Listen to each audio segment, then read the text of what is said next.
Ассалаумағалейкум достар, бүгін сіздерге күріш суының пайдасы туралы айтып беретін боламын.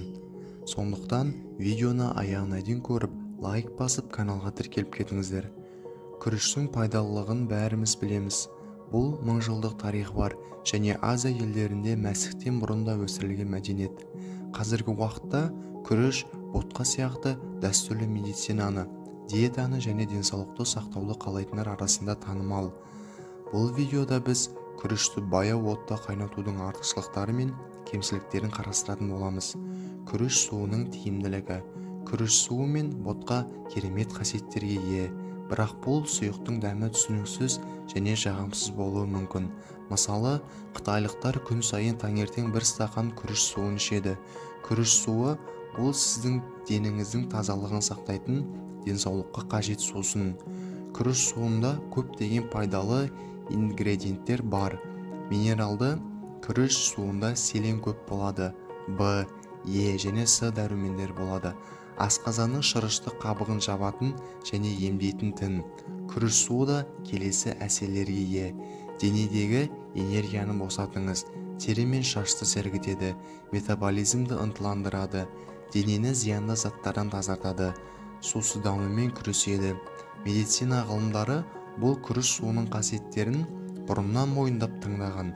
Бірақ бос асқазанға ішпеңіз. Себебі бұл сұйықтың қарсы көрсетілімдер де болады. Тоқ ішектің қабынуы, іш қатуға бейімділік, жеке төзімсіздік. Егер дәнді дақылдардың қайнатпасы күнделікті рационға енгізілсе, оны дұрыс жасау керек. Сонымен күріш суыны қалай дайындау керек? Емдеу және салмақ жоғалту рецептері. Күріш сусындарын дайындауға арналған көптеген рецепттер бар, яғни қарапайым нәрселерден басталатын және бірнеше қадамдардан тұратын рецепттер бар. Ең қарапайым рецепт бойынша пісіруді айта кетейін. Кастрөлге 2 кесе су құйып қайнатыңыз. Оған 2 шай қасық күріш салыңыз. Шамамен 40 минут пісіресіз. Осыдан кейін күріш суын суытыңыз. Содан кейін сүзіңіз. Бұл сұйықтықты баланың асқазаны жарылған кезде қолдануға болады. Басқа рецепт құсу кезінде де қолданылады. Бұл рецепт үшін сізге 1 кесе күріш пен 1 литр тұз бен су қажет. Алдымен күрішті ұнтақ ретінде ұнтатқышта ұнтақтаңыз. Содан кейін суды қыздырып, күріш ұнын баяу қосыңыз. Осылайша оны 5 минут қайнатады, салқындатады. Содан кейін әр 2 сағат сайын ішеміз. Күріш суын қалыңдатпай пісіруге болады. 5 ас қасық күрішті қыздырғанша қуырыңыз. Содан кейін оны ұнтақтағышқа салыңыз да ұсақтаңыз. Содан кейін жарты литр суды қайнатыңыз. Оған күріш пастасын салыңыз да оны шамамен 30 минут қайнатыңыз. Күріш суын дайын болған кезде оны суытып ішіңіз. Диета үшін бірінші ботқаны қалай дайындау керек, бірақ сымбатты әйелдер оны басқаша дайындайды. Біріншісі, 4 кесе күрішке 1 кесе таза су алыңыз. Екінші, күрішті суға салып баяу отта 2-4 сағат қайнатыңыз. Сіз сондай-ақ күріш суын басқаша жасай аласыз. Мысалы, күрішті қайнатыңыз, бетін сүлгімен жақсылап жауып, түні бойы қалдырыңыз. Сонымен қатар, Азияда ашытылған күріш сусындары мен ашытылған күріш сусындары да бар.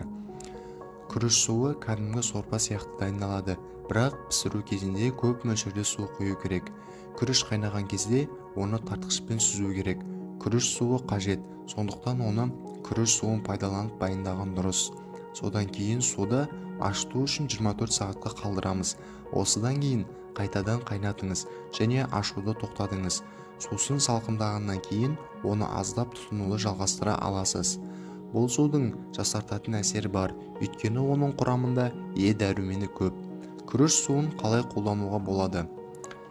Құрметті көрермендер, егер сіз күріш сусының 100% тиімді еткіңіз келсе, оны дұрыс ішкеніңіз жөн. Және бұл орайда дәрігермен ақылдасқан өте дұрыс болып табылады. Асқазан мен ішек аурулары үшін бірінші рецепт бойынша дайындалған күріш сорпасын 2 сағаттан кейін шамамен 4 минут ішінде 1 стақан ішкен дұрыс. Бұл сусынды тұрақты емес, жиі ішуге болмайды. Бұл әсер әлсірегендіктен немесе ішек қозғалысы ауыртқандықтан болады. Әр 2 сағат сайын шамамен 3 ас қасық су сұйықтығын ішіңіз. Сондай-ақ балаңызға сусын бергенде оның мөлшерін азайтыңыз. 1 ас қасық жеткілікті. бірақ кішкентай балалар жиі іше алады. Егер сіз оны диета үшін ішсеңіз, оны таңертең аш қарынға ішкен дұрыс болады. Осылайша сіз деніңізге қуат беріп, оны тазарта аласыз. Тамақтардан алдында күні бойы суды аз мөлшерде қабылдау ұсынылады. Егер сіз таңғы асты күріш сусымен алмастырсаңыз, бір апта ішінде 1 килограмм жоғалтуға болады. Күріш суын бет маскасы ретінде де қолдануға болады.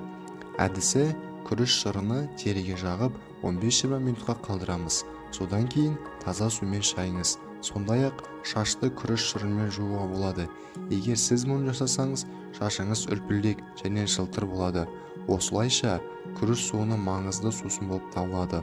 Ол ауруларға қарсы тиімді және оны сұлулық салонында шығындарсыз ауыстыруға болады.